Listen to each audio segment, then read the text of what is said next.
Imagine practicing a sport for many years, if not your entire life, to then lose against someone who was let in and had a clear advantage over you just because of their gender identity.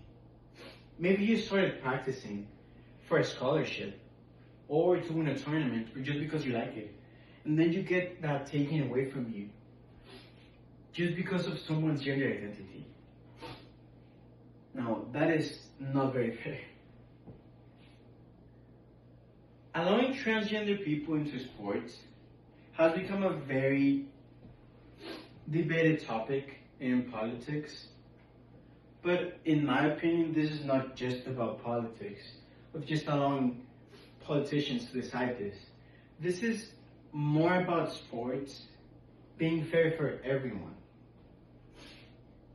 Now today, I'll make the argument of why transgender women should not be allowed to compete in sports or in leagues against biological women. Or at least not with the policies we have right now. Because by doing so, we could undermine the protections set for women on Title IX. With up to 27 US states now banning transgender athletes from playing professionally, and a poll made in 2025 by Gallup Media Center showing that up to 69% of adults in America are opposed to the idea of letting transgender people play in leagues that go against their biological gender, it's clear that we need to make a change. Because this whole topic is not just about letting transgender people play into sports or not letting them. Because if you don't let them play the sport they want just because of their gender identity, then that would be discrimination against them, which is illegal in this country, and it would be unfair for them. But if you do let them play in any league they want, or any sport that they feel like they belong to, then it would be unfair for the other competitors, because those transgender athletes have physical advantages. There are many cases of this happening already. The most famous one being Ana Caldas, who in 2025 won 5 races against her competitors, with many seconds ahead of the next competitor in line.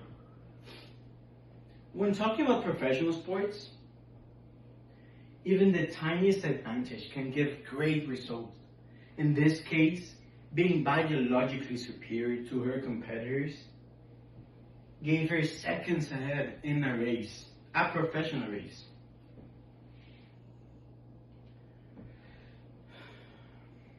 Now, to this problem, I offer 2 solutions.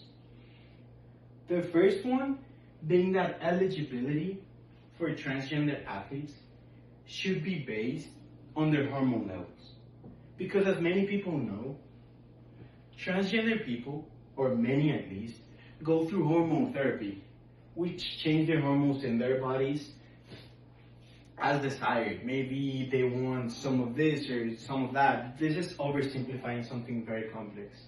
But by doing this, it would be more physically fair for everyone. Then the other solution I propose is to make a new category. Because as of today, most of the sports that we know of have 2 categories: men against men and woman against woman.